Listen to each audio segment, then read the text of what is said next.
अस्सलाम वालेकुम स्टूडेंट्स, क्या हाल चाल, कैसे हैं आप सब। सर हम तो ठीक हैं। आपने बहुत टाइम के बाद वीडियो बनाई है तो मैं कुछ मसरूफ़ था। हमने बच्चों एक चैनल बनाना था, लेकिन मैंने फ़ैसला ये किया कि इस वीडियो में, इस चैनल में आपको हर किस्म की इंफॉर्मेशन जनरल भी मिलेगी, एग्रीकल्चर की भी मिलेगी और एजुकेशन भी मिलेगी। हमने चैप्टर नंबर बच्चों स्टार्ट किया हुआ है। चैप्टर है हमारा 11th क्लास।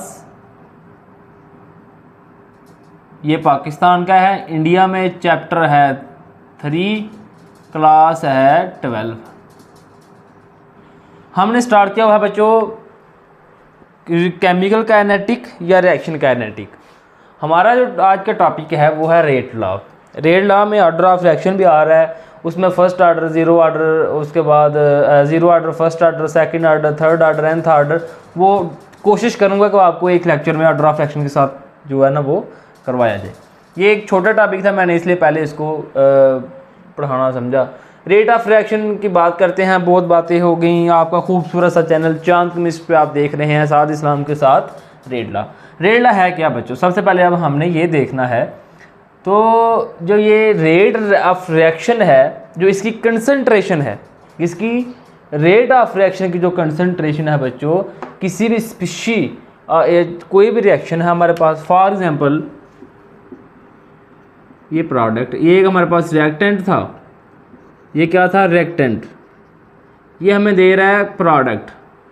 तो जो इसकी कंसंट्रेशन है वो इसके डायरेक्टली प्रोपोर्शनल है या इन्वर्सली प्रोपोर्शनल है, या उसका जो रेट ऑफ रिएक्शन है, जो रेट ROR है हमारा, जो ROR है उसकी जो कंसंट्रेशन है स्पीशी की, जो डिपेंड करती है बच्चों, वो हमने देखनी है, मालूम करनी है।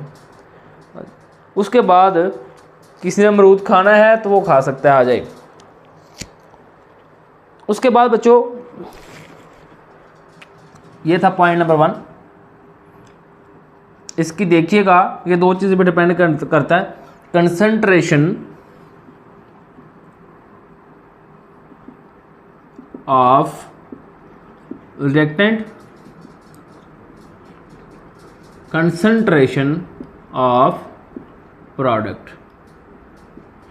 ठीक है बच्चों, ये दो चीज़ों पर रेट लॉ डिपेंड करता है, concentration of reactant and concentration of product. जब ये reactant, concentration of reactant convert होती है कंसंट्रेशन ऑफ प्रोडक्ट, तो ये कंसंट्रेशन ऑफ रिएक्टेंट जो है, या तो ये डबल होगी, या ये हाफ होगी, या ये ज़ीरो भी हो सकती है, नेगेटिव भी हो सकती है। उसकी बात करते हैं आगे। उसके बाद सर मुंह में पानी आ गया। Point number 2, this is very complex method. इसकी अगर हम स्टडी करें रेट लॉ की, बहुत कॉम्प्लेक्स है। उसकी क्या वजह बच्चों देखें, हमें किसी इसकी अगर हमने कोई वैल्यू निकालनी है, वो हम एक्सपेरिमेंट से निकाल सकते हैं। कैसे निकाल सकते हैं?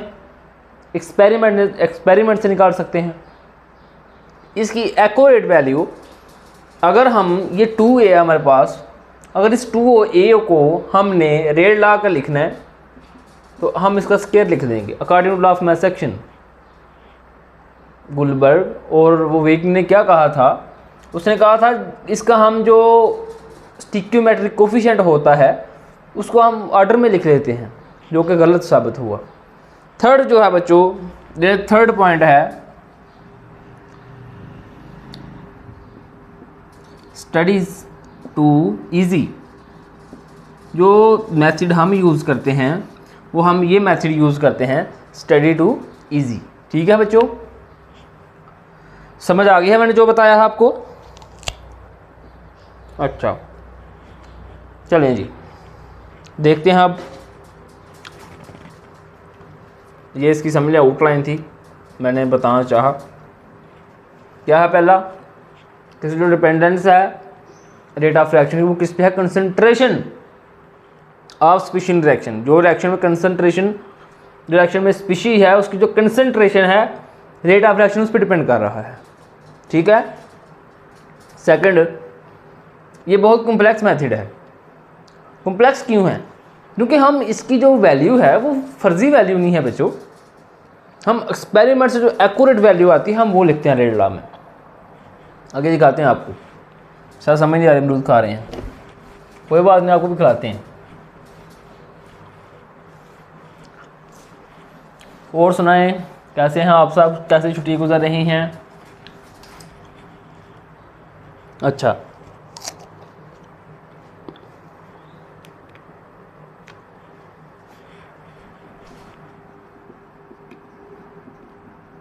ओनली वन मेथड, सिर्फ एक मेथड है, वो है एक्सपेरिमेंट।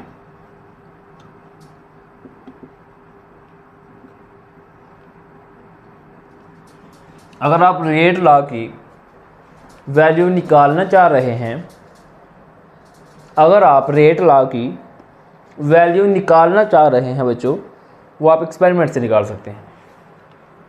एक्सपेरिमेंट के अलावा रेट लॉ की वैल्यू नहीं निकल सकती। एक्सपेरिमेंट के अलावा रेट लॉ की वैल्यू नहीं निकल सकती। तो फिर एग्जांपल देते हैं, फिर आपको समझाते हैं, साथ पढ़ के आ ही जाएगी। 2a + b, ये है रिएक्टेंट, गिव अस प्रोडक्ट। ये रिएक्टेंट है बच्चों हमारे पास, क्या देता है? प्रोडक्ट देता है। अब हमें एक्सपेरिमेंट क्या बता रहा है, अब हम आपको वो बताते हैं। एक्सपेरिमेंट कह रहा है बच्चों,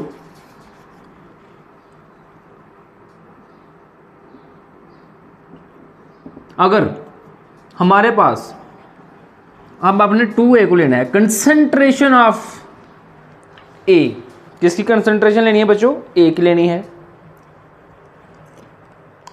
एक मिनट,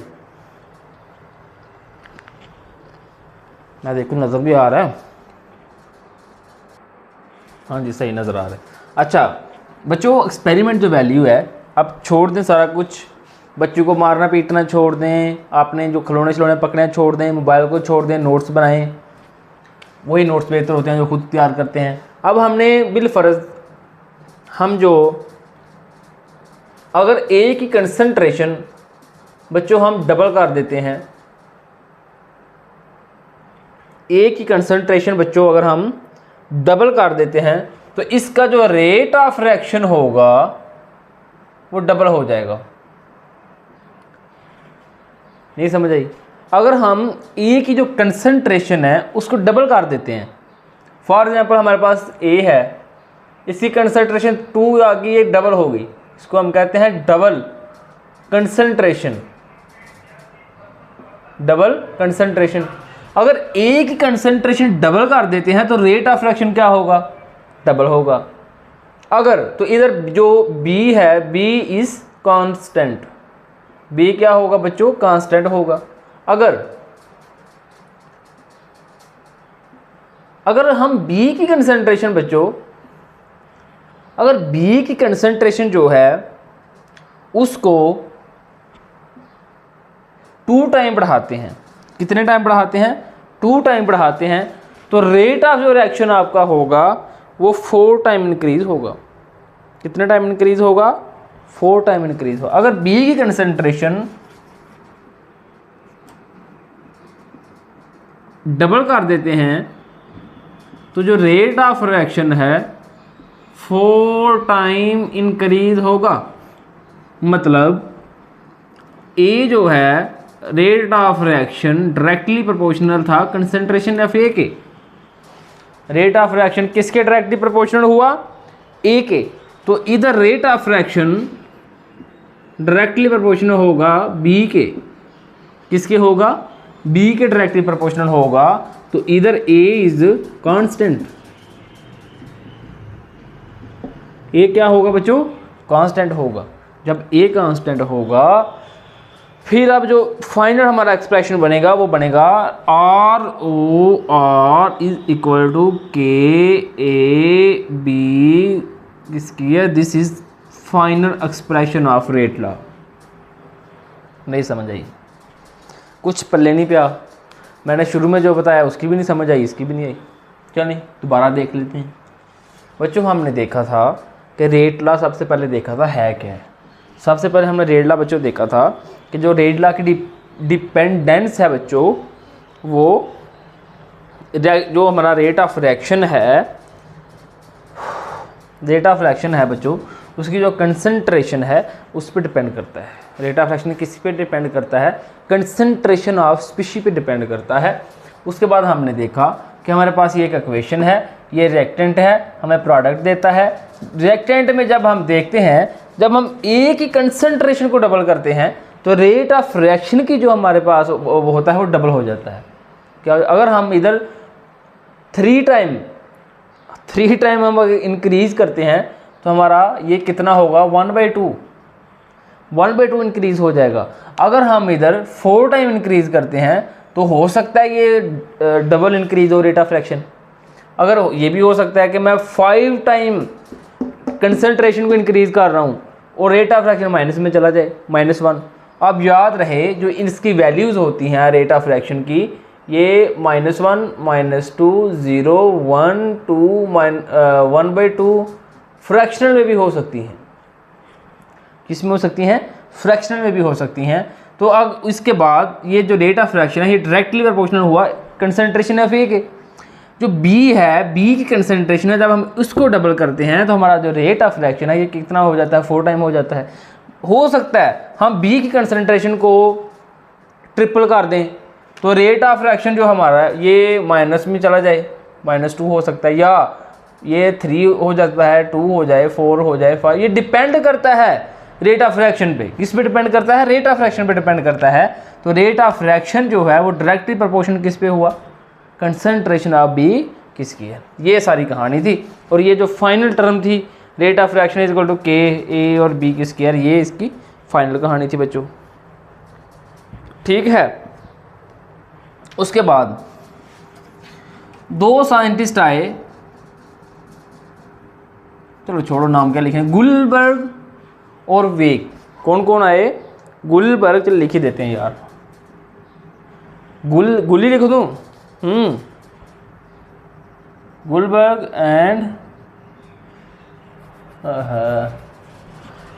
वेग, गुलबर्ग एंड वेग, ये 2 साइंटिस्ट आए बच्चों जिन्होंने लॉ ऑफ मैस एक्शन दिया। इन्होंने क्या दिया? लॉ ऑफ मैस एक्शन दिया। इन्होंने कहा अगर बिलफर्ज आपके पास इक्वेशन है 2a + 3b give us product, तो इन्होंने लॉ ऑफ मैस एक्शन के बाद बताया था कि जो कंसंट्रेशन के होते हैं ऑर्डर, उनको ऑर्डर में लिख लेते हैं। इनके पीछे जो भी स्टिक्योमेट्रिक कोएफिशिएंट होता है उसको हम किधर लिख लेते हैं? डायरेक्ट ऑर्डर में लिख लेते हैं। और ये फेल भी हुआ, चंद एक में जो है वो हुआ। लोग कहते हैं जिसके पास जो है वो चिराग था अलादीन का, ऐसे बजाता था तो वो ऑर्डर सामने आ गया, लॉ बन गया। बच्चों ये जब झूठ है, लॉ ऑर्डर चिराग कोई नहीं होता, कोई नहीं बच्चों होता। तो हमारा ये रेट लॉ है। ठीक है बच्चों। अब मार्कर गिर गई। अब एक चीज़ और आपको बताते हैं रेट लॉ में, ये आखिरी चीज़ है। उसके बाद ऑर्डर ऑफ रिएक्शन जो है वो वीडियोस देखिएगा, बना मैं हो सकता भी दूँ। ये छोटा सा टॉपिक था, मैंने कहा चलें 2 लाइनों का हमारे बुक में थोड़ा सा एक्सप्लेन हो जाए। बिलफर्ज बच्चों, for example rate of reaction है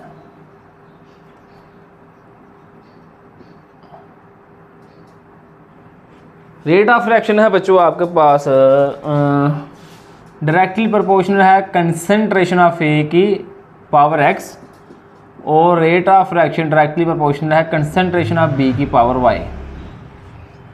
ठीक है बच्चों, x और y।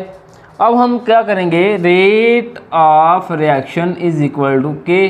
अब हम लिखेंगे a की कंसंट्रेशन x, b की कंसंट्रेशन y, a की कंसंट्रेशन x एंड b की कंसंट्रेशन y। तो दिस इज, ये क्या होगा? Rate law expression. हम इसे क्या कहेंगे?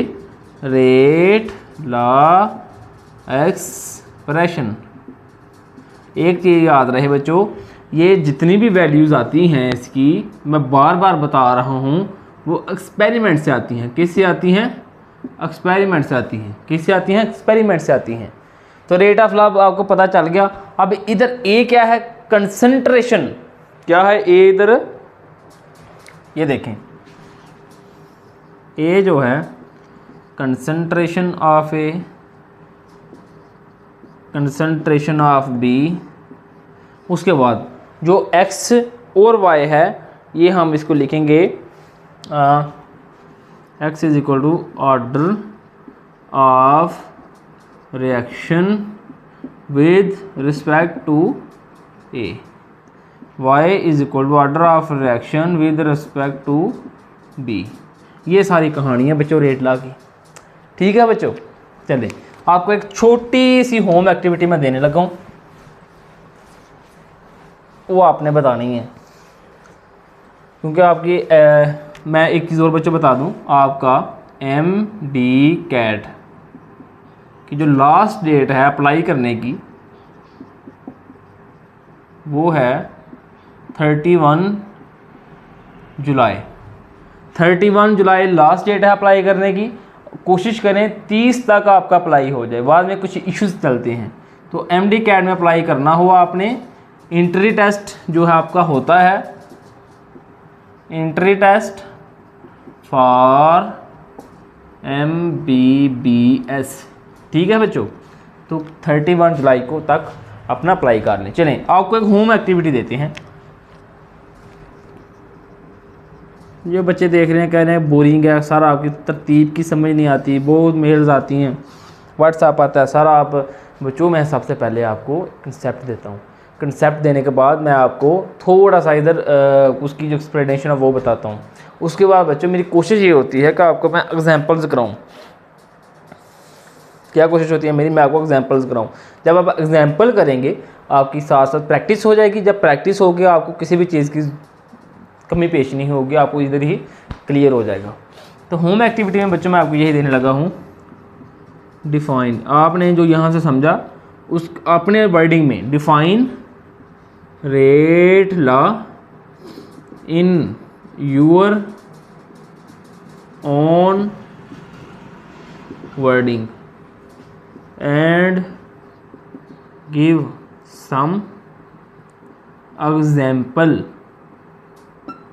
ये जो रेट लॉ का डेफिनेशन है ये आपने कमेंट करना है बच्चों,